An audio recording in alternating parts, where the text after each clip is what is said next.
Et si quelqu'un nous demande, est-ce que les gens du feu Ahlun Nar ont faim et ont soif? Et alors nous leur répondrons, quelle faim ya Allah, et quelle soif ya Allah. On leur placera dans la faim et dans leur soif. Quelles sont donc leurs nourritures? Allah tabaraka wa ta'ala nous dit, laysa lahum ta'am illa min dari'. Laysa lahum ta'amun illa min dari'. La yusmin wa la yughni min ju'. Il n'y aura pour eux d'autre nourriture que des plantes épineuses qui n'engraissent et qui n'apaisent pas la faim. Ad-dari', les savants ont dit, est un arbre épineux de la terre d'Al-Hijaz, appelé Joubrouk. Cela déchirera leur bouche, il déchirera leur intestin, et cela ne leur augmentera que de la faim, cela ne leur augmentera que des blessures et des souffrances. Laysa lahum ta'amun illa min dari'. Il n'y aura pour eux d'autre nourriture que des plantes épineuses. La yusminu wa la yughni min ju'. Il n'engraissera pas et il n'apaisera pas leur faim. Et parmi leur nourriture également, il y a l'ikhwa, al-zaqqoum, l'arbre de zaqqoum, wal-'iyadhu billah. Comme nous le dit Allah Jalla wa Ala, inna shajarat az-zaqqoum ta'amul athim, كالمهل يغلي في البطون كغلي الحميم خذوه فاعتلوه إلى سواء الجحيم ثم صبوا فوق رأسه من عذاب الحميم ذق إنك أنت العزيز الكريم إن هذا ما كنتم به تمترون. Certes, l'arbre de Zaqqoum sera la nourriture du grand pécheur. Comme du métal en fusion, il bouillonnera dans les ventres, tel le bouillonnement de l'eau surchauffée, qu'on le saisisse ou qu'on l'emporte en plein dans la fournaise, puis qu'on verse ensuite sur sa tête de l'eau bouillante comme châtiment. Goûte, toi qui prétendais être le puissant et le noble. Voilà ce dont vous doutiez. Voilà ce dont vous n'étiez pas sûr. Parmi la nourriture et leur boisson, il y a l'ikhwa, manger de l'arbre de Zaqqoum, l'arbre auquel Allah Jalla wa Ala nous dit فَإِنَّهُمْ لَآكِلُونَ مِنْهَا فَمَالِئُونَ مِنْهَا الْبُطُونَ. Ils devront certainement en manger et ils devront s'en remplir leur ventre. ثُمَّ إِنَّ لَهُمْ عَلَيْهَا لَشَوْبًا مِنْ حَمِيمٍ. Ensuite, ils auront par-dessus une mixture d'eau bouillante. Et lorsque les mécréants de Mecca, Kuffar ou Mecca, entendirent parler de l'arbre de Zaqqoum, ils se moquèrent de cet arbre. Comme est l'habitude des mécréants et des associateurs à tout moment et à tout endroit, fi kulli makanin wa zaman, comme le font souvent les athées al-mulhidoun wal-'iyadhu billah, ils se moquent des versets d'Allah azza wa jal. Eh bien les mécréants de Mecca se moquèrent et ils dirent, Muhammad prétend qu'il y a un arbre dans le feu.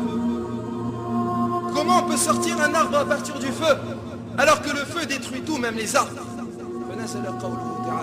Allah fit descendre alors le verset, est-ce que ceci est meilleur comme séjour ou bien l'arbre de Zaqqoum? Nous l'avons assigné comme épreuve aux injustes. Tel est un arbre qui sortira du fond de la fournaise. C'est un arbre, ses fruits sont comme les têtes des diables. Ils devront certainement en manger. C'est-à-dire ceux qui ont renié l'existence de cet arbre et qui se sont moqués de cet arbre mangeront certes de ses fruits. Et ils devront s'en remplir le ventre. Ensuite, ils auront par-dessus une mixture d'eau bouillante. Puis leur retour se fera vers la fournaise. Imaginez-vous, ya l'ikhwa, cet arbre, cette nourriture. Imaginez-vous, ya l'ikhwatul kiram, si une seule goutte de cette nourriture tombait dans ce bas monde ad-dunya, elle détruirait la vie des habitants de ce bas monde. Et la preuve en est tirée du hadith, rapporté dans le recueil de l'imam Ahmed et dans les sunan de l'imam al-Nasa'i ou l'imam al-Tirmidhi, avec une chaîne de transmission authentique selon Abdullah ibn Abbas radiyallahu anhuma.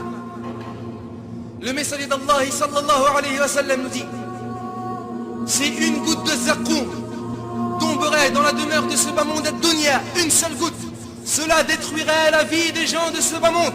Alors qu'en est-il de celui qui aura cela pour nourriture?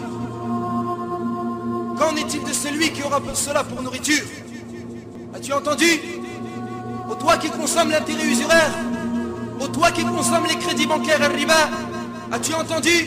Ô toi qui remplis ton ventre avec l'argent de richois de la corruption, ô toi qui manges de la nourriture illicite al-haram, ô toi qui falsifie, qui trafique le commerce, si une seule goutte de Zaqqoum tombait auprès de nous, c'est-à-dire dans ce bas monde ad-dunya, cela détruirait toute notre vie. Alors qu'en est-il de celui qui aura cela pour nourriture?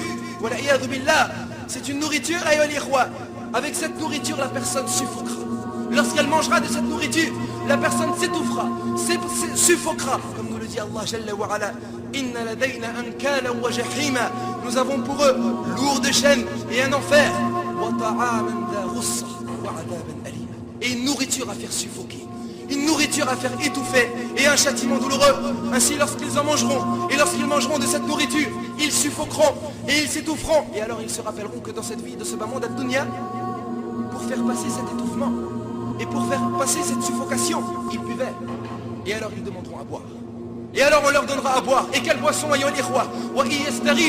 lorsqu'ils demanderont à boire,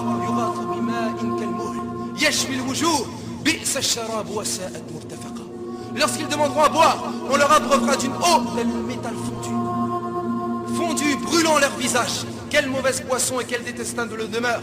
Qu'est-ce qu'elle mouh, le prophète sallallahu alayhi wa sallam nous donna l'interprétation de ce terme. Il nous dit, comme dans le Musnad d'Imam Ahmed avec une chaîne de transmission bonne, selon Abi Saïd radiyallahu anhu, al-muhl, c'est l'huile noircie. L'huile qui aura noirci à cause de la forte température. Telle et comme l'huile noircie, lorsqu'on approchera de l'homme, la peau de son visage tombera dans cette eau. La peau de son visage tombera dans cette huile, wal'iyadu billah. Et s'il demande à boire, on les abreuvera d'une eau, telle du métal fondu, brûleront leur visage. Quelle mauvaise boisson et quelle détestable demeure. Et Allah nous dit également, ils seront abreuvés d'une eau bouillante qui leur déchirera leur entraille. Et Allah nous dit également, ils demandèrent à Allah leur victoire, mais tout tyran insolent sera déçu. Mais tout tyran insolent sera déçu. L'enfer sera sa destination. Il sera abreuvé d'une eau purulente. Il tentera de l'avaler à petite gorgée. Il tentera de l'avaler à petite gorgée. Mais c'est à peine qu'il puisse l'avaler. C'est à peine s'il peut l'avaler. Et la mort lui viendra de toutes parts. La mort lui viendra de tous côtés. Mais il ne mourra pas. Et après cela, il y aura un châtiment terrible. Et également, parmi ceux que mangeront les gens du feu, ce sont deux types de nourriture abominables et puantes, qui n'apaisent point la faim et qui ne font pas grossir. Mais le contraire, ils n'augmenteront ceux qui en mangent qu'en souffrance et qu'en punition et qu'en faim, comme Allah Jalla wa Ala nous dit. فليس له اليوم هاهنا حميم ولا طعام إلا من غسلين لا يأكله إلا الخاطئون. Il n'y aura pour lui aujourd'hui point d'amis chaleureux et ni d'autre nourriture que du pu, que seuls les foutifs mangeront. Et Allah nous dit également هذا فليذوقوه حميم وغساق وآخر من شكله أزواج. Voilà qu'ils y goûtent une eau bouillante et une eau purulente. Et d'autres punitions du même genre. Il y a ces différents types de châtiments, et ces châtiments sont différents selon leur atrocité, sont différents selon leur douleur, sont différents selon leur punition. Ils mangeront de cette nourriture, ils boiront de cette boisson, et ils rempliront leur ventre et leur estomac en récompense d'avoir rempli leur ventre de choses illicites. Et même de choses licites et autorisées pour les mécréants. Car les mécréants al-kafiroun seront châtiés par leur Seigneur Tabaraka wa Ta'ala, même pour avoir bu de l'eau elle-même et même pour avoir mangé un morceau de pain. Naam, regardez ce qu'Allah Jalla wa Ala dit. ليس على الذين آمنوا وعملوا الصالحات جناح فيما طعموا إذا ما اتقوا وآمنوا وعملوا الصالحات ثم اتقوا وآمنوا ثم اتقوا وأحسنوا والله يحب المحسنين. Allah nous dit, il n'y a pas de péché pour ceux qui auront eu la foi et qui auront fait de bonnes œuvres en ce qu'ils auront consommé, c'est-à-dire dans ce qu'ils auront consommé, pourvu qu'ils soient pieux et qu'ils croient et qu'ils fassent de bonnes œuvres, puis qu'ils continuent d'être pieux et de croire et qu'ils demeurent pieux et qu'ils soient bienfaisants, car Allah aime les bienfaisants. Les savants et les ulama ont tiré et ont conclu de ce verset qu'Allah Jalla wa Ala nous a informé qu'il n'y a pas de péché pour les croyants al-mu'minoun lorsqu'ils mangeront des choses licites et autorisées. Cela nous prouve que le péché sera inscrit pour les mécréants al-kafiroun. Que le péché sera inscrit pour les mécréants al-kafiroun. Pourquoi? Pour avoir mécru en leur pourvoyeur. pour avoir mécru en celui qui leur pourvoyait leur subsistance et en celui qui leur pourvoyait les choses licites et autorisées. Ainsi, ils se feront châtier, même pour avoir bu une gorgée d'eau, même pour avoir mangé un morceau de pain, même pour avoir mangé un grain de blé, jaza'an wifaqa, en récompense de leur mécréance. Yusabbu min fawqi ru'usihim al-hamim, tandis que sur leur tête, on versera de l'eau bouillante. Yusabbu min fawqi ru'usihim al-hamim, yusharu bihi ma fi butunihim wal-julud, qui fera fondre ce qu'il y a dans leur ventre et également leur peau. Et Allah nous dit également, wa tara al-mujrimina yawma idin, et tu verras les coupables ce jour-là, muqarranina fil asfad, enchaînés les uns aux autres. Sarabiluhum min qatira, leur sous-vêtement sera de goudron. Imaginez-vous, ya ikhwa, leur sous-vêtement sera de goudron et de feu.